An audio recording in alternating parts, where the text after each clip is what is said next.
और बड़ी खबर आ गई है, शाहरुख खान के बेटे आर्यन खान की बेल रिजेक्ट कर दी गई है। इस वक्त की बड़ी खबर आपको बताएं, उन्हें कल न्यायिक हिरासत में भेज दिया गया था, जेल भेज दिया गया था। और इस वक्त बड़ी खबर यह आ रही है कि जो सुनवाई चल रही थी, जिसमें कहा जा रहा था कि आर्यन खान को बेल मिलनी चाहिए, उनके वकील ये तर्क रख रहे थे, ये जिरा कर रहे थे, उस जिरा में वो कामयाब नहीं हुए हैं। आर्यन खान को बेल नहीं मिली है। इस वक्त की बड़ी खबर आपको बता रहा हूं, शाहरुख खान के बेटे को अब जेल में कुछ और दिन बिताने होंगे। जो जांच हो रही है एनसीबी की उस मामले में, अभी उनको जमानत नहीं मिल रही, यानी सलाखों के पीछे आर्यन खान को रहना होगा। इस वक्त की बड़ी और अहम खबर, आर्यन खान को बेल नहीं मिली है, शाहरुख खान के बेटे, और उनको लेकर अभी जांच चल रही है। हालांकि चूंकि न्यायिक हिरासत में भेज दिया गया है, अब उनसे पूछताछ तो नहीं होनी, लेकिन उनको बेल क्यों नहीं मिली? क्योंकि उनके वकील का तर्क यह था, बार बार यह कहा जा रहा था कि उनके पास उन्होंने ड्रग्स कंज्यूम नहीं की है, उन्होंने ड्रग्स लिया नहीं है। और अब चूंकि न्यायिक हिरासत में भेजा जा रहा है, जांच चल सकती है, और अगर वो बाहर भी आते हैं तो कोई दिक्कत नहीं है। तो आर्यन खान को उम्मीद थी, शाहरुख खान को उम्मीद रही होगी कि आर्यन खान को आज जमानत मिल जाएगी, लेकिन इस वक्त की बड़ी खबर आ रही है कि आर्यन को जमानत नहीं मिली है और अब उन्हें 14 दिन जेल में बिताने होंगे। किला कोर्ट ने जमानत याचिका खारिज कर दी है। ये तस्वीरें भी आ रही हैं, सुनवाई के लिए उनको लेकर जाया गया था और वहां पर अब वो फिर पुलिस की वैन में बैठकर जेल जाएंगे। आर्यन खान की जमानत याचिका खारिज होने की खबर आ रही है। हमारे सहयोगी बस थोड़ी देर में जुड़ेंगे, जो बताएंगे कि आज जिरह के दौरान क्या हुआ, कोर्ट ने क्या कहते हुए याचिका खारिज की है और अब उनके पास, यानी शाहरुख खान के वकील के पास, और क्या विकल्प बचते हैं। अनुज मिश्रा हमारे सहयोगी फोन लाइन पर जुड़ गए हैं। अनुज, क्या जिरह हुई, क्या कहते हुए कोर्ट ने जमानत याचिका खारिज कर दी है? जी देखिए, जहां तक शुरू से ही एनसीबी की तरफ से एएसजी अनिल कुमार जो पेश हुए थे, उनका साफ तौर पे यही कहना था कि जो ये पूरा मामला है इस कोर्ट में बनता ही नहीं है। ये कोर्ट जो है वो इस बेल एप्लीकेशन पर सुनवाई कर ही नहीं सकती। इसके लिए लगातार वो तर्क भी दे रहे थे और यही चीजें साफ तौर पे इस बाबत उन्होंने कई तरीके के जजमेंट का हवाला दिया, कई तरीके के एग्जाम्पल्स उन्होंने दिए, अरमान कोहली का भी एग्जाम्पल दिया। हालांकि डिफेंस जो है लगातार अपनी दलील पेश कर रहा था। इस बाबत डिफेंस लगातार दलील में अपनी ये कह रहा था कि कोर्ट के पास पावर है, वो न सिर्फ बेल एप्लीकेशन पर सुनवाई कर सकता है बल्कि वो फैसला भी दे सकता है। तो ये तमाम चीजें जो है वो कहीं ना कहीं साफ तौर पे दोनों पक्षों की दलील सुनने के बाद आखिरकार कोर्ट ने फैसला सुनाया और बेल को रिजेक्ट कर दिया। अब ऐसे में सेशन कोर्ट में लगाना पड़ेगा, सेशन कोर्ट में इस पूरे मामले की सुनवाई होगी फिर से। अनुज से संपर्क टूट गया है, लेकिन अब वो ये बता रहे हैं कि सेशन कोर्ट जाने का विकल्प है शाहरुख खान के बेटे आर्यन खान के पास, और फिलहाल आर्थर रोड जेल में उनको रखा जाएगा। यह भी बताया गया कि अंदर बहुत गर्मा गर्म बहस हुई दोनों तरफ से, जब यह कहा जा रहा था एनसीबी की तरफ से कि जमानत नहीं मिलनी चाहिए और आर्यन खान की तरफ से या उनके वकील की तरफ से कहा जा रहा था कि सुना जाए इस मामले को और इसमें जमानत दे दी जाए। कोई इसमें ऐसी परेशानी की बात नहीं है कि जमानत ना मिले, लेकिन अब विकल्प सिर्फ यही है कि सेशन कोर्ट जाएं और वहां से अगर आर्यन खान को जमानत मिल सके। लेकिन अभी फिलहाल तो यही है कि आर्यन खान को जमानत नहीं मिली, उन्हें आर्थर रोड जेल में रहना होगा। अनुज हमारे साथ एक बार फिर से जुड़ गए। अनुज, ये भी कहा गया कि अंदर बड़ी हीटेड आर्ग्यूमेंट हुई।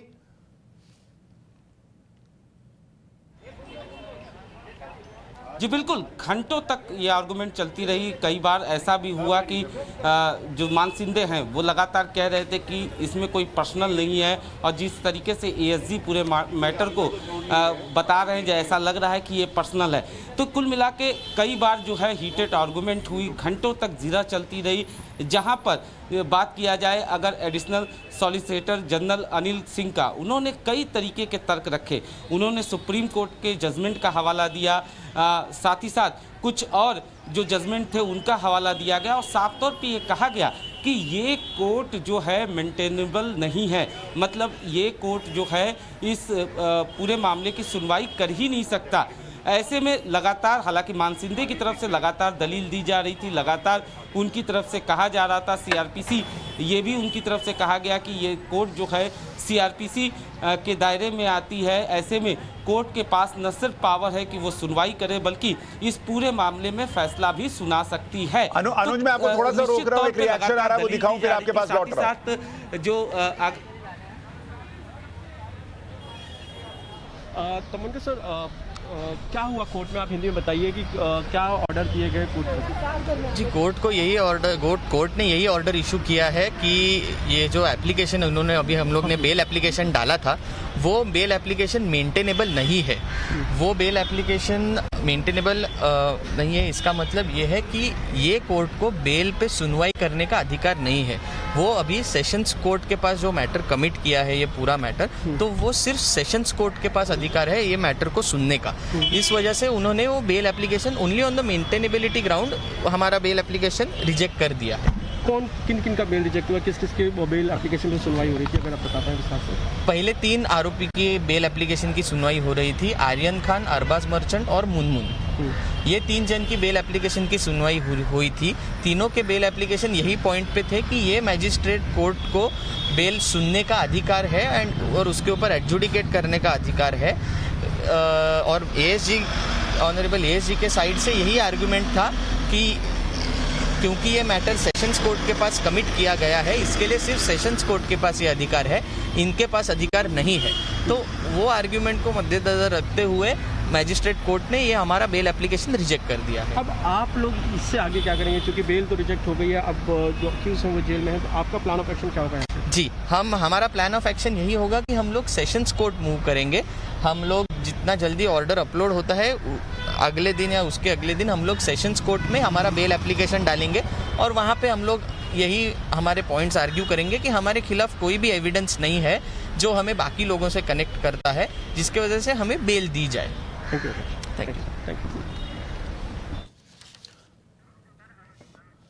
शाहरुख खान के बेटे आर्यन खान के वकील को आप सुन रहे थे और वो कह रहे थे कि युक्तिवादचा बरोबर आम्ही सांगू शकेन. Sir, please tell us once more what NCB is going to do ahead. What is your future course of action? Well, that is we do not know. We as of now we have got an order of rejection of bail, so we will have to see the entire order. So the future course of action right now the order is in favor of the agency. तो Anil sir, क्या कारण रहे कि आज इनकी अर्जी reject हुई है? कारण तो अभी पता नहीं है। जज साहब ने क्लियरली बोला है कि रीजनिंग जो है वो जज साहब बाद में देंगे। कारण अभी जज साहब ने दिया नहीं है, तो मैं कुछ नहीं बोल सकता। मजिस्ट्रेट कोर्ट को अधिकार नहीं था, वो युक्तिवाद हुआ है कि मजिस्ट्रेट कोर्ट को अधिकार नहीं था, sessions court is the proper court. लेकिन कौन से ग्राउंड में साहब ने रिजेक्ट किया है वो सब रीजनिंग ऑर्डर आने के बाद ही हम पता कर सकते हैं। Thank you very much. I have covered everything. Thank you very much. दोनों तरफ के वकीलों को आपने सुन लिया। अनुज हमारे साथ बने हुए हैं। अनुज, शाहरुख खान के बेटे के वकील जो हैं वो ये कह रहे हैं कि किला कोर्ट जो है वो सुनने के लिए वहां ये सुनवाई नहीं हो सकती थी, इस ग्राउंड पर बेल रिजेक्ट हुई है। और जो एनसीबी के वकील है वो ये कह रहे हैं कि इस पर जिरह हुई थी कि यहां सुना जा सकता है या नहीं, लेकिन क्यों रिजेक्ट किया ये अभी जज ने नहीं बताया है। तो असल में वजह क्या रही है, आपको क्या जानकारी है?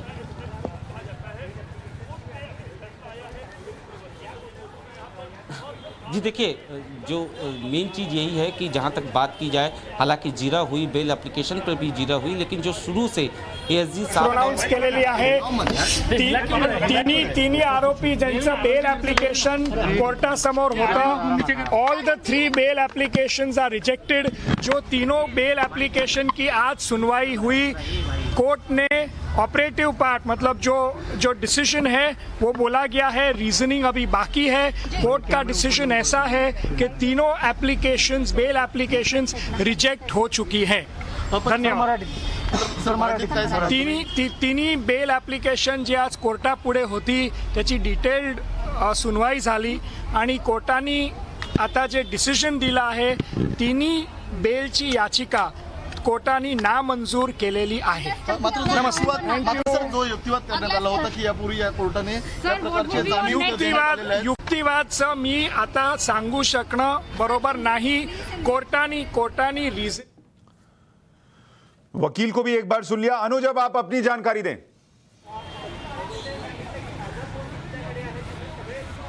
जी देखिए, शुरू से ही बात जिस तरीके से एएसजी कर रहे थे और साफ तौर पे अगर एनडीपीएस एक्ट की बात की जाए तो एनडीपीएस एक्ट की जो धाराएं थी उनकी कुछ धाराओं में जो है वो साफ तौर पे उनका यही कहना था कि सीएमएम कोर्ट के पास वो ऑथराइजेशन नहीं होता, वो इसको बेल एप्लीकेशन को नहीं सुन सकते. ऐसे में किसी स्पेशल कोर्ट या सेशन कोर्ट पे पूरे मामले को जाना चाहिए. इसी को लेकर वो लगातार तर्क दे रहे थे. हमने ये भी देखा कि लंच से पहले हालांकि बेल एप्लीकेशन पे भी सुनवाई शुरू हो गई थी, जिसमें साफ तौर पर कई बार जो है एनसीबी की तरफ से जहां ये ग्राउंड रखा गया कि जो एक्यूज नंबर 1 है वो प्रभावशाली हैं, वो एक अच्छी फैमिली से बिलोंग करते हैं, प्रभावशाली हैं, तो वो कहीं ना कहीं टेम्परिंग कर सकते हैं जो इन्वेस्टिगेशन है. साथ ही साथ उनका ये भी कहना था कि इस पूरे मामले की अगर बात करें तो कोडवर्ड जो फुटबॉल शब्द यूज़ हुआ था, उनका साफ तौर पे यही कहना था कि फुटबॉल मतलब लार्ज क्वांटिटी ऑफ ड्रग्स, ऐसा पता चलता था. तो कहीं ना कहीं कॉन्स्पिरेसी थी, यानी साजिश की बात कही जा रही थी.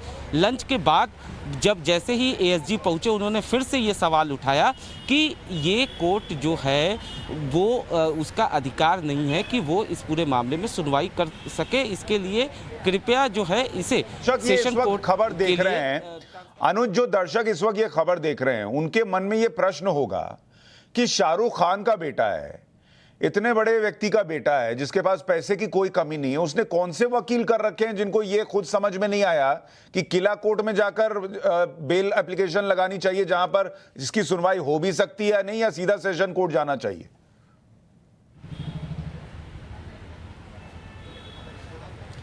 जी देखिए, ये एक प्रोसेस होता है. इस प्रोसेस के तहत जो शुरुआत करनी होती है वो निश्चित तौर पर सीएमएम कोर्ट से ही शुरुआत करनी होती है. सीएमएम कोर्ट जब रिजेक्ट करता है तो उसके बाद सेशन कोर्ट में इसको लगाया जाता है. लेकिन कहीं ना कहीं सतीश मानसिंदे जो थे वो कल से ही काफ़ी कॉन्फिडेंस थे. कल से ही उनका ये कहना था कि नहीं, जबकि कल ही इस बात को एएसजी ने साफ तौर पर कर दिया था. कल ही उन्होंने ये कह दिया था कि इस कोर्ट के पास तो ऑथराइजेशन ही नहीं है, तो ऐसे में जो बेल की सुनवाई होगी वो सेशन कोर्ट में होगी. लेकिन कल भी उन्होंने कहा ऐसी कोई बात नहीं है, ये कोर्ट जो है सुनवाई कर सकता है. और उसके बाद आज भी शुरू से वो आर्गूमेंट इसी बात को लेकर कर रहे थे. सतीश मानसिंदे का साफ तौर पर यही कहना था. उन्होंने ये भी कहा कि सीआरपीसी के सेक्शन के तहत जो है ये कोर्ट जो है उस दायरे में आता है. ऐसे में कोर्ट के पास पावर है कि वो न सिर्फ सुनवाई करे बल्कि अपना फैसला भी सुनाए. तो शुरू से इस बात को लेकर आर्गू कर रहे थे. हालांकि कोर्ट ने बीच में कहा ठीक है, आप लोग अपना रिप्लाई रखिए, आप लोग जो बेल एप्लीकेशन सबमिट किया गया उस बाबत एनसीबी से कहा गया कि आप रिप्लाई रखिए, उसके बाद हम फैसला करेंगे कि क्या करना है. इसके बाद एनसीबी की तरफ से बहस शुरू हुई. एनसीबी ने साफ तौर पे कई तरीके के ग्राउंड रखे. एनसीबी ने ये कहा कि एक्यूज नंबर 1 जो है वो प्रभावशाली है. ऐसे में अगर वो बाहर रहता है तो जांच में निश्चित तौर पर जांच को प्रभावित कर सकता है. साथ ही साथ ये भी कहा गया कि कहीं ना कहीं कन्फ्रंट कराना है. अचित की जो गिरफ्तारी है वो उनका कहना था वो गिरफ्तारी हुई है इसी वजह से क्योंकि एक्यूज नंबर 1 ने अपने स्टेटमेंट में उसके बारे में बताया. साथ ही साथ एनसीबी का ये भी कहना था कि इस पूरे मामले में रेड के बाद, छापेमारी के बाद जो गिरफ्तारियां हुई, जिसमें ड्रग्स पैडलर पकड़े गए, जिसमें जो ड्रग सप्लायर था, जो मेन ड्रग सप्लायर था विदेशी मूल का, उसे पकड़ा गया. साथ ही साथ ऑर्गेनाइजर को पकड़ा गया. तो कहीं ना कहीं ये पूरा मामला एक दूसरे से जुड़ता हुआ दिख रहा है. कहीं ना कहीं ये कड़ियां हैं जिन्हें जोड़ना बेहद ज़रूरी है. ऐसे में अगर जमानत पर एक्यूज को रिहा कर दिया जाता है तो कहीं ना कहीं जांच में फ़र्क पड़ेगा, जांच प्रभावित हो सकता है. और इसी बाबत सतीश मानसिंदे जो हैं लगातार फिर अपनी दलील दे रहे थे. सतीश मानसिंदे ने कई तरीके का उदाहरण दिया. सतीश मानसिंदे की तरफ से जो रिसेंटली जजमेंट आए हुए थे उसके भी उदाहरण दिए गए. इलाहाबाद हाई कोर्ट का भी जजमेंट का हवाला दिया गया कि नहीं ऐसे चीज़ें हो सकती है. रिया चक्रवर्ती केस का भी हवाला दिया गया. कई तरीके के एग्जाम्पल सतीश मानसिंदे की तरफ से दिया गया. बाद में लंच के बाद सतीश मानसिंधे ने यह भी कहा कि जो एक्यूज नंबर 1 यानी आर्यन खान है वो लगातार जांच में सहयोग कर रहे थे। एनसीबी ने जितनी भी उनसे पूछताछ की वो कंप्लीट हो चुकी है। मोबाइल फोन जो है वो उनका जमा हो चुका है। चैट्स को एनसीबी डाउनलोड कर चुकी है। अनुज ये जो बेल एप्लीकेशन पर सुनवाई चल रही थी, इसमें दो प्रश्नों के जवाब दीजिए कि अब यहां से सेशन कोर्ट में अगर ये मामला जाता भी है तो भी कितना वक्त लग सकता है, सुनवाई कब हो सकती है, और दूसरा कि क्या आर्यन खान के परिवार से कोई आया था?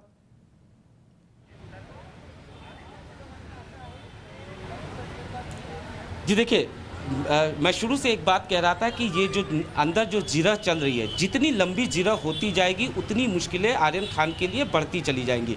अब जिस तरीके से फैसला आया है, अब जो ऑर्डर है वो अपलोड होगा। ऑर्डर अपलोड होने के बाद जो है वो सेशन कोर्ट में अप्लाई किया जाएगा। लेकिन जहाँ तक समय की बात की जाए तो सेशन कोर्ट का एक टाइमिंग होता है, 6 बजे के आसपास की टाइमिंग होती है। ऐसे में इस समय सीमा में बेल एप्लीकेशन को अप्लाई कर पाते हैं या नहीं कर पाते हैं, ये देखने वाली बात होगी। साथ ही साथ हम शुरू से ये बात सामने आ रही थी कि अगर बेल मिलता भी है तो उसमें भी एक समय सीमा, जेल मैनुअल के हिसाब से एक टाइमिंग फिक्स की गई है कि उतनी देर में कागजात जो है जेल में पहुंच जाना चाहिए।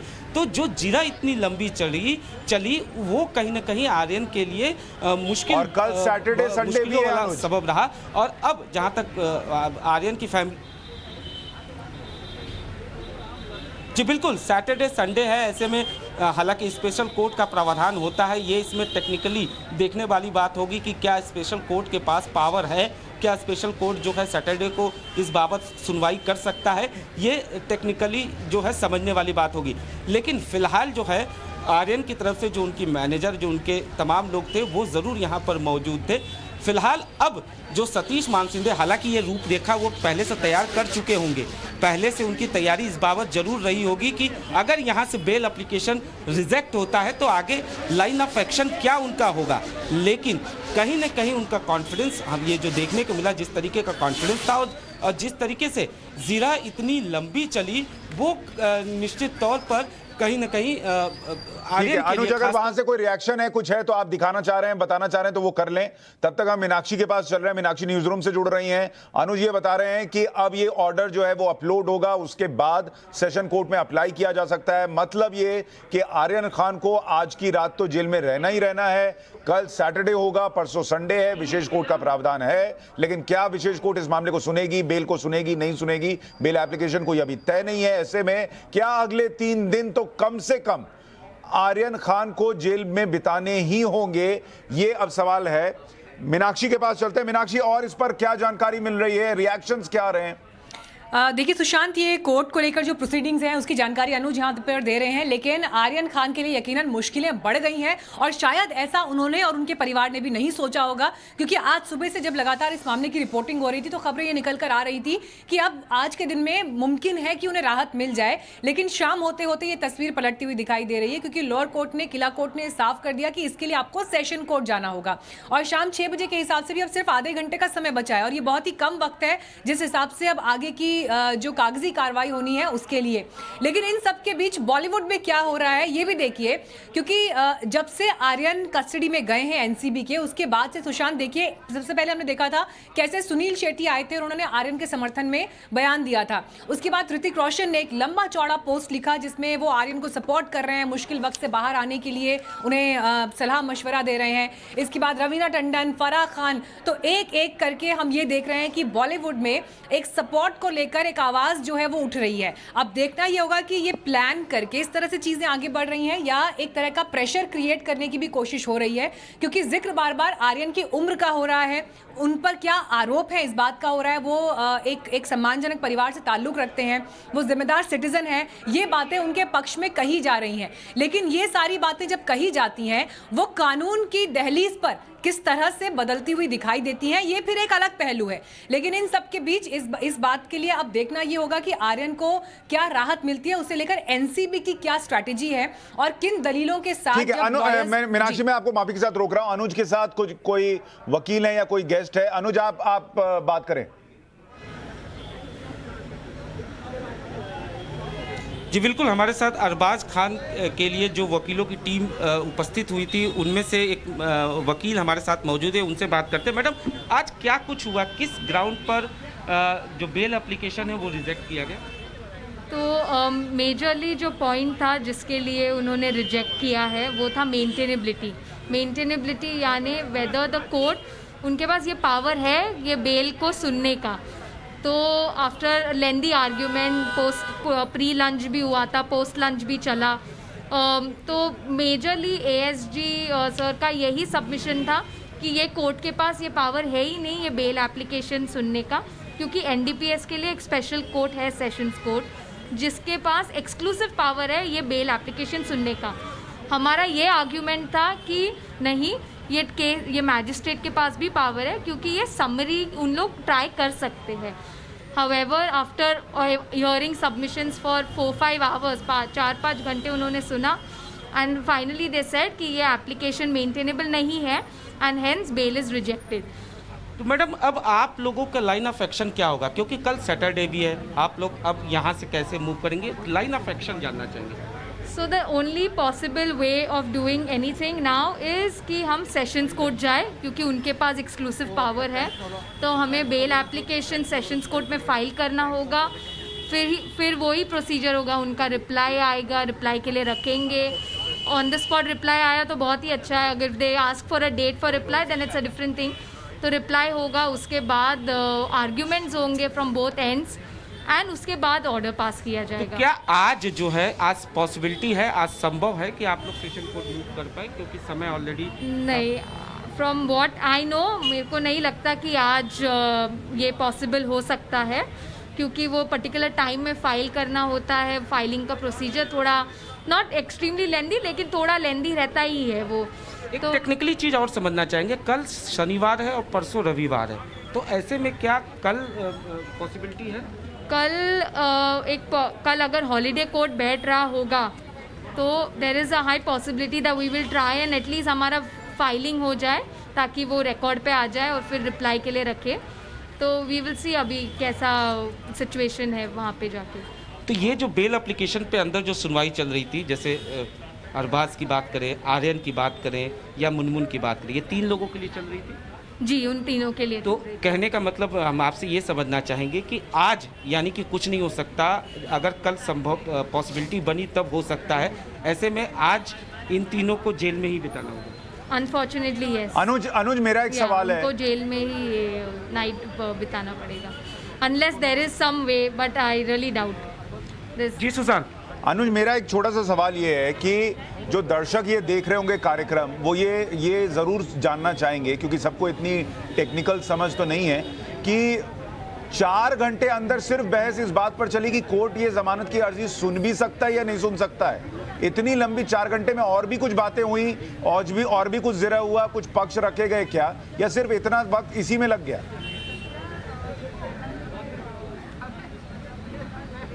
मैडम, आपसे जानना चाहेंगे 2 सवाल। एक तो ये शुरू से बात थी कि एनडीपीएस एक्ट के तहत, कल भी हमने देखा था कि एसजी ने ये बात रखी थी कि ये कोर्ट के पास पावर नहीं है, ये सुन ही नहीं सकता। तो क्या आप लोगों को ये बात नहीं मालूम था? दूसरा मेरा सवाल ये है कि जो 4 घंटे से ज़्यादा का जिरह चला, क्या वो सिर्फ इस बात पे चला कि इस कोर्ट के पास पावर है ही नहीं, या बेल एप्लीकेशन पे भी सुनवाई हुई? नहीं, तो पहला क्वेश्चन के लिए हमारा जो आर्ग्यूमेंट था, जो हमारा क्रक्स था आर्ग्यूमेंट का, वो यही था कि इनके पास पावर है, जजमेंट्स है, सेक्शंस वैसा बोलता है, क्योंकि इनके अगेंस्ट जो सेक्शंस लगाए गए हैं वो सारे पनिशेबल बाय 1 ईयर है, क्योंकि कंजम्पशन का चार्ज लगाया गया है। सो दे हैव पावर, मैजिस्ट्रेट के पास पावर है ये बेल एप्लीकेशन सुनने का। जजमेंट्स भी बहुत सारे सबमिट किए थे। ऑफ कोर्स एएसजी तो स्टेट तो ऑब्जेक्ट करेगा ही इसके लिए, एंड उन्होंने भी काफ़ी सारे जजमेंट सबमिट किए, बट कोर्ट को उस हिसाब से लगा कि नहीं, मतलब उनके पास ये पावर नहीं है, एंड दैट वी विल यानी अधिकार क्षेत्र का मामला बना और इतनी लंबी बहस के बाद ये कह रही हैं वकील की जज साहब को ये लगा कि यहां इस किला कोर्ट में नहीं सुना जा सकता, आप जो है सेशन कोर्ट में जाइए। मीनाक्षी हमारे साथ बने हुई हैं, शहजाद पूनावाला हमारे साथ बने हुए हैं और संजय चड्ढा सीनियर एडवोकेट भी जुड़ गए हैं। चड्ढा जी, आपके हिसाब से ये इतनी लंबी बहस सिर्फ इस बात पर चली कि इस कोर्ट में सुनना चाहिए या नहीं सुनना चाहिए, ये क्यों हुआ होगा? और ये लोग पहले ही सेशन कोर्ट नहीं जा सकते थे क्या? ये भी लोग जानना चाहेंगे। देखिए, एक बात मैं बहुत स्पष्ट बताना चाहता हूं जो आपके माध्यम से, अगर किसी कोर्ट का जुरिस्डिक्शन, हर कोर्ट का जुरिस्डिक्शन तय होता है, मुकर्रर होता है, कानून में व्यवस्था है कि इस चीज के लिए ये कोर्ट बनी है। अगर उस कोर्ट का जुरिस्डिक्शन नहीं है तो ऐसी परिस्थिति में देखिए, जो चीज वो कर ही नहीं सकते वो परिस्थिति है, उनके पास जुरिस्डिक्शनल पावर ही नहीं है कि उसको वो बेल अदा कर पाए। तो ये एक बड़ी स्पष्ट बात थी। मेरे को लगता है ये एपरेंट एरर इनके द्वारा हो गया है। नहीं, पर चड्ढा साहब, जो दर्शक देख रहे हैं उनके मन में एक प्रश्न होगा ना कि ये समझने में कि ये कोर्ट सुन सकता है या नहीं, इसमें इतने घंटे लग गए। मान लीजिए मैं आपसे फोन करूं और कहूं चड्ढा साहब हम एक क्रिकेट पे शो कर रहे हैं, आप आइए गेस्ट, आप अगले सेकंड में बोलेंगे मेरी क्रिकेट में एक्सपर्टीज नहीं है भाई, मुझसे कुछ वकीलों वाले सवाल हैं तो बोलो मैं जवाब दूंगा। कोर्ट को 4 घंटे लग गए समझने में कि वो सुन सकते हैं कि नहीं सुन सकते हैं। नहीं, ऐसी बात नहीं है। दोनों पक्षों को सुना कोर्ट ने। देखिए, कब जब ऐसे मुद्दों में जब कोर्ट के आगे आप कुछ अपने बात बताते हैं, अपने साक्ष्य देते हैं, अपने तथ्य प्रस्तुत करते हैं, पुराने जजमेंट, जैसा कि अभी वो बता रही थी कि उन्होंने कई सारी जो नजीरें हैं वो पेश करी कि इस कोर्ट के पास जजमेंट है। कोर्ट ने उन सब चीजों का अवलोकन किया, दोनों पार्टियों को सुना और उसके बाद इस निर्णय पे पहुंचे कि हमारा जुरिस्डिक्शन ही नहीं है, आप हमारे पास नहीं आ सकते। जो प्रॉपर जुरिस्डिक्शनल कोर्ट है वहां जाइए। तो ये बड़ा क्लियर केस है, आप जितनी देर चाहे वहां आर्ग्यू कर सकते हैं। आप बार बार कोर्ट कह रही होगी कि हमारा जुरिस्डिक्शन नहीं है, आप फिर भी उनको प्रेस करेंगे तो वो सुनेंगे। It is something like that. ठीक है, मतलब इसका मतलब शाहरुख खान के बेटे अगर आज रात जेल में हैं तो इसमें शाहरुख खान की तरफ से जो वकील किए गए उनका भी योगदान है। बिल्कुल, मैं आपकी बात से सहमत हूं इसमें। ठीक है, क्योंकि अगर जुरिस्डिक्शनल एरर पे जा रही है तो ये तो बहुत ही गलत बात है। मतलब क्लाइंट की ओर से देखा जाए तो ये गलत। शहजाद पूनावाला, आपके हिसाब से अभी तक जो ये मामला चला है जिस तरीके से, और पहले ये कहा गया कि हमको कस्टडी चाहिए, वो नहीं मिली, न्यायिक हिरासत में भेजा गया और उसके बाद अब बेल नहीं मिली, आपका पूरा एनालिसिस क्या अभी तक के घटनाक्रम पर? देखिए, मुझे लगता है कि एनडीपीएस एक्ट में जो सेक्शन 36 है वो स्पेशल कोर्ट की बात करता है। तो क्लियर है कि वहां पर क्योंकि मैजिस्ट्रेट ने रिमांड दी है, मैजिस्ट्रेट ही बेल देगा, ये कोई तय नहीं है। और इस पर्टिकुलर केस में जो इंटरप्रिटेशन हुए हैं सेक्शन 36A के, उसके तहत सेशंस कोर्ट जाने में ज्यादा समझदारी होती। तो मुझे लगता है कि कहीं ना कहीं सेशंस कोर्ट ही जाकर अगर वो बेल अप्लाई करते तो फिर बात मेरिट्स पे आती। हालांकि मुझे जहां तक जानकारी है, मेंटेनेबिलिटी और मेरिट्स दोनों पर बातें सुनी गई मैजिस्ट्रेट के द्वारा, क्योंकि एसजी ने पूछा भी था कोर्ट में खड़े होकर कि क्या आप चाहते हैं मैं मेरिट्स पर बोलूं, तो उन्होंने कहा कि हाँ आप बोलिए मेरिट्स पर भी, और मेरिट्स को भी शायद कहीं ना कहीं कंसिडर किया होगा। और फिर फाइनल इंटरप्रिटेशन में उन्होंने पाया कि ये पिटीशन मेंटेनेबल नहीं है बेल की यहाँ पे इस कोर्ट में, तो इस रीजन से रिजेक्ट कर दी गई है। अब उनको स्पेशल कोर्ट यानी सेशंस कोर्ट जाना पड़ेगा, और सेशंस कोर्ट भी तब जा पाएंगे जब पहले ऑर्डर की कॉपी आएगी, फिर उन्होंने फाइल करना है, फिर सेशंस कोर्ट में सुनवाई होगी। तो कहीं ना कहीं रिया चक्रवर्ती का भी जो बेल एक्सेप्ट हुआ था वो हाई कोर्ट ने एक्सेप्ट किया था, अगर आपको याद हो तो मुझे लगता है सेशंस कोर्ट जाते तो ज्यादा समझ नहीं। लेकिन चड्ढा साहब एक चीज बताइए, टेक्निकली आम नागरिकों के हिसाब से हम लोग उतना कोर्ट कचहरी नहीं जानते और भगवान कोर्ट कचहरी से दूरी रखे तो ज्यादा अच्छा है। आप जैसे दोस्त बने ये ठीक है, लेकिन आपकी जरूरत ना पड़े ये ज्यादा अच्छा है। लेकिन ये बताइए कि क्या ये हो सकता था कि सीधे सेशन कोर्ट जाते आर्यन खान के वकील, या ये पॉसिबल नहीं था टेक्निकली? नहीं, देखिए यहाँ पे बिल्कुल टेक्निकली पॉसिबल था, वो डायरेक्ट सेशंस कोर्ट ही जाना चाहिए था।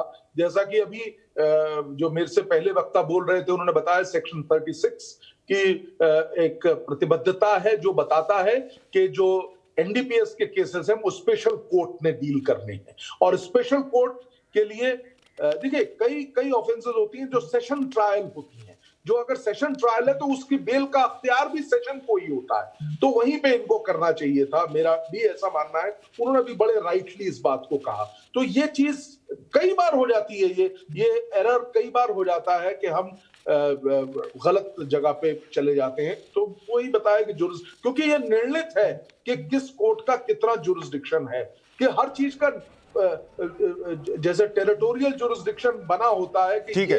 मीनाक्षी हमारी सहयोगी हमारे साथ न्यूज रूम से लाइव है, वो कुछ जोड़ना चाह रही है। मीनाक्षी। सुशांत, मैं यहाँ पर चड्ढा साहब के सामने एक इन्फॉर्मेशन रखना चाहती हूँ और उस पर्सपेक्टिव में मैं उनसे आंसर भी चाहूँगी। देखिए, इससे पहले जब प्रोसीडिंग्स हुई थी और आर्यन खान का जो स्टेटमेंट उनके लॉयर ने कोर्ट में रखा, तो उनकी तरफ से कहा गया, मैं क्रूज टर्मिनल पहुंचा जहां अरबाज भी था, मैं उन्हें जानता था, तो हम दोनों ही शिप की ओर एक साथ बढ़े। मैं जैसे ही वहां पहुंचा उन्होंने मेरे से पूछा कि क्या मैं ड्रग्स कैरी कर रहा हूं। मैंने कहा नहीं। उन्होंने मेरे बैग की तलाशी ली, इसके बाद फ़ोन चेक किया लेकिन उन्हें कुछ नहीं मिला। इसके बाद मेरा फ़ोन ले लिया गया और मुझे एनसीबी ऑफिस ले गए। करीब रात 1:30 या 2 बजे मुझे वकील से मिलने की इजाज़त मिली। ये कोर्ट में आर्यन खान के लॉयर ने उनका पक्ष रखा, लेकिन एनसीबी ने भी ये कहा है कि चौंकाने वाली जानकारी, आपत्तिजनक चीज़ें फ़ोन से मिली हैं, जिसमें ड्रग्स ट्रैफिकिंग से लेकर कई और आपत्तिजनक इंफॉर्मेशन उनके फ़ोन में मिली। अब काफ़ी हद तक चड्ढा साहब ये भी तो निर्भर करता है कि एनसीबी अब इस केस में, इस पूरे अभी तक के इन्वेस्टिगेशन में आर्यन खान को लेकर क्या रुख रखती है। अगर वो ज़्यादा सख्त रहे तो कस्टडी उनको मिले, इस पर आगे कदम बढ़ा सकते हैं, या अगर थोड़ा उनका स्टैंड सॉफ्ट रहता है आर्यन के प्रति, अगर वो जांच में सहयोग कर रहे हैं, तो हो सकता है जमानत मिलने में ज़्यादा दिक्कत ना आए। देखिए, मैं आपकी बात के जवाब में 2 बातें बहुत स्पष्ट रूप से कहना चाहता हूं। पहली चीज ये है कि अगर कंजम्पशन का सिर्फ चार्ज होता है तो वो उसको सॉफ्टली डील किया जाता है, लेकिन अगर किसी भी तौर पे, जैसा कि आपने बताया, टेलीफोनिक जो प्रूफ है उसमें ये प्रतीत हो रहा है कि उन्होंने कोई ट्रांजैक्शन तो नहीं किया है, कि कहीं सप्लाई चेन के तो वो पार्ट नहीं है। अगर इस तरह के कोई जो उनके ऊपर प्रश्न चिन्ह लगता है तो वो एक बहुत कठिन परिस्थिति में आ जाएंगे, क्योंकि उसके लिए ऑफेंस बहुत ग्रेव हो जाती है। तो किसी भी तरीके से अगर आप बेच रहे हैं या किसी तरह से सर्कुलेट करने में आप जो मादक पदार्थ हैं उनको बेच रहे हैं, तो या उनको सर्कुलेट करने में आप मदद कर रहे हैं किसी भी तरीके से, तो वो घातक ऑफेंस है। इसी में मैं एक बात और जोड़ना चाहूंगी चड्ढा साहब, जब आप इस सप्लाई चेन का जिक्र कर रहे हैं, और सुशांत देखिए, हमको भी ये समझना होगा कि इससे पहले भी जब इस तरह के केसेस खासतौर पर बॉलीवुड से जुड़े लोगों के साथ सामने आए हैं, तो हर एक्सपर्ट और बॉलीवुड को समझने वाले लोग बहुत क्लियरली कहते हैं कि इट्स एन ओपन सीक्रेट। वहां पर ड्रग्स एक ओपन सीक्रेट है, लेकिन उसके बावजूद वो ड्रग्स वहां कैसे पहुंचता है, पार्टीज में कैसे सप्लाई होता है, कौन कौन लोग उस नेक्सस का हिस्सा हैं, ये इन्वेस्टिगेशन तो बहुत होता है, लेकिन वो केसेस बेनतीजा क्यों रह जाते हैं, एक बड़ा सवाल है। बिल्कुल, लेकिन अभी फिलहाल एक बार चलते हैं हमारे सहयोगी अनुज के पास। अनुज, और कोई अपडेट इस वक्त? क्या आदेश की कॉपी जो है वो अपलोड हो गई है, और क्या उसमें सिर्फ यही है या इसको लेकर जानकारी है कि सिर्फ उसमें अधिकार क्षेत्र को लेकर बात है, या फिर बेल मिलनी चाहिए नहीं मिलनी चाहिए, इस पर जो जिरह हुई उसका भी कुछ जिक्र है? जी देखिए, फिलहाल जो है तमाम वकील जो हैं, जो बचाव पक्ष के वकील हैं, वो इसी बात का इंतज़ार कर रहे हैं कि जैसे ही जो ऑर्डर की कॉपी है वो अपलोड हो, जैसे ही उन्हें मिले उसके बाद वो जाकर सेशन कोर्ट के लिए ट्राई करें या आगे की रणनीति तैयार करें, क्योंकि ऑर्डर की कॉपी को सही मायने में पढ़ने के बाद ही आगे लाइन ऑफ एक्शन उन्हें क्या लेना है ये वो तय करेंगे। इसी वजह से इस बात का इंतज़ार किया जा रहा है कि जल्द से जल्द ऑर्डर की कॉपी उन्हें मिले, ताकि वो आगे का लाइन ऑफ एक्शन तैयार कर सके। लेकिन जिस तरीके से ये बात सामने आई, निश्चित तौर पर आर्यन खान के लिए ये आज की रात जो है वो काफ़ी मुश्किलों वाली हो सकती है, क्योंकि निश्चित जिस तरीके से उन्हें आज की रात जेल में, यानी आर्थर रोड जेल में बितानी पड़ेगी, उस जेल में जहां पे कई खूंखार कैदी हैं। हालांकि उनको अलग से बैरक में रखा गया है, क्योंकि कोरोना प्रोटोकॉल के हिसाब से उन्हें क्वारंटाइन बैरक में रखा गया है। लेकिन जेल की, अगर उस जेल की बात करें तो सुबह जेल मैनुअल उनको फॉलो करना पड़ेगा, यानी सुबह 6 बजे जिस तरीके से जेल मैनुअल कहता है कि 6 बजे उन्हें उठना पड़ेगा, उसके बाद 7 बजे के आसपास उन्हें ब्रेकफास्ट दिया जाएगा, उसके बाद 11 बजे के आसपास उन्हें खाना दिया जाएगा, और जो ये तमाम चीज़ें दी जाएंगी वो जेल मैनुअल के हिसाब से दी जाएगी, यानी कोई भी वीआईपी ट्रीटमेंट नहीं मिलेगा। जो एक आम कैदी को खाना दिया जाता है वही खाना उनको दिया जाएगा, वही नाश्ता उनको दिया जाएगा, वही रूल उनको फॉलो करने पड़ेंगे। तो निश्चित तौर पर ये जो रात है या जब तक वो जेल में रहते हैं उनके लिए काफ़ी मुश्किलों भरा हो सकता है। जी शहजाद, मैं आपके पास आऊं उससे पहले एक छोटा जवाब दीजिए संजय चड्ढा जी कि अभी जो परिस्थिति है और फिर कल सैटरडे और उसके बाद संडे है, आपका आकलन, आपका अनुभव क्या कहता है कि क्या सिर्फ आज की रात हो सकता है आर्यन को जेल में बितानी पड़े या हो सकता है ये संडे तक खिंचे? ये संडे नहीं, मंडे तक खिंचेगा। कल इसकी एप्लीकेशन फाइल होगी और उसकी सुनवाई के लिए मंडे की डेट दी जाएगी। कल जबकि सेकंड सैटरडे है, लेकिन बड़ा एक इंपॉर्टेंट बात मैं आपको बताना चाह रहा हूं कि संजोग की बात है कि कल सेकंड सैटरडे होने के बावजूद भी कोर्ट्स खुल रही हैं। ऐसा पहले से ही एक नोटिफिकेशन आया हुआ है। इस वजह से कल इनकी एप्लीकेशन दायर होगी, संडे को कोर्ट बंद होती है, मंडे को ही इसकी सुनवाई होगी। ठीक है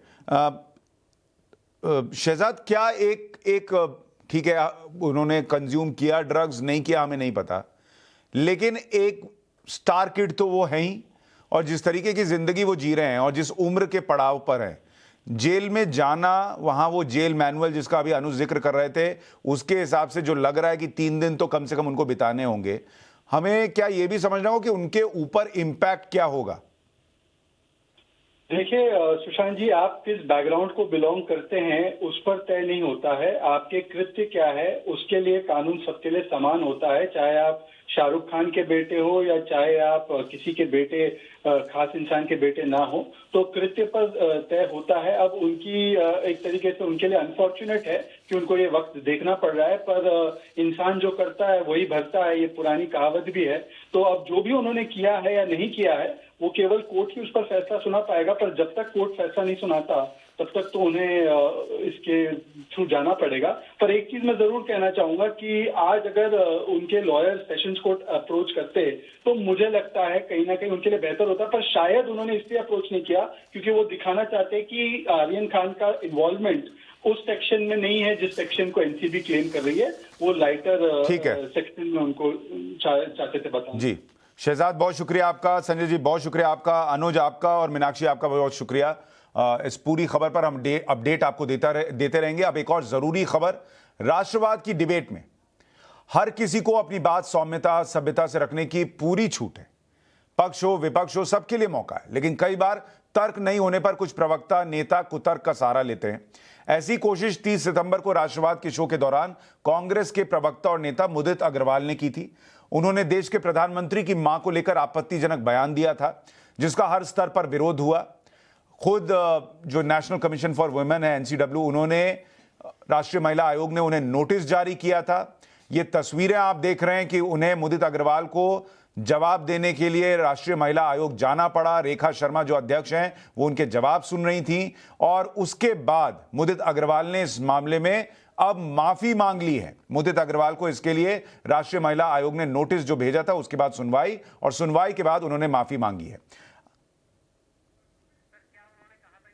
एक बार आपको सुनवा देते हैं वो बयान जिसको लेकर इतना हंगामा हुआ, नोटिस गया और अब मुदित अग्रवाल माफी मांग रहे हैं। एक बार सुनिए उस दिन क्या हुआ था डिबेट में।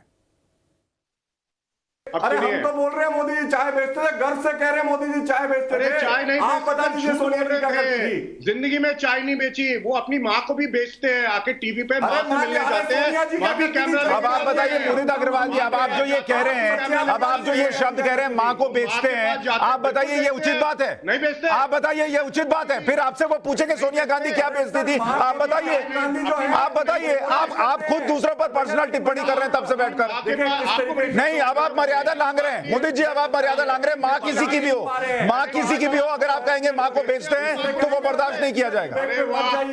वाह, आप जब माँ से मिलने जाते हो कैमरा लेके जाते हो, और पर्दे में क्यों? राहुल गांधी सोनिया गांधी से मिलने जाते हैं तो कैमरा नहीं होता वहां पर? राहुल गांधी सोनिया गांधी से मिलने जाते हैं, कैमरा नहीं होता वहां पर? मोदी जी बेचते हैं अपनी माँ को। आप फिर वही बात, आप गलत बात कर रहे हैं। संजय जोशी जी की आप देश के प्रधानमंत्री के बारे में अगर वो माँ से मिलने जाते हैं और आपकी सोच ये है वो माँ को बेचते हैं, तो आपने देश को बेचा है, आपने भारत माँ को बेचा। आपके पार्टी ने जितने घोटाले किए उसका क्या हिसाब है, क्या हिसाब है उसका? आप बताइए, उनको जवाब दीजिए। सोनिया गांधी क्या करती हैं? ये उस दिन की चर्चा थी जिसमें मुदित अग्रवाल मर्यादा लांघ गए, फिर उनको नोटिस गया और अब उन्होंने माफी मांगी है राष्ट्रीय महिला आयोग के सामने। एक छोटे से ब्रेक ले रुक रहे हैं।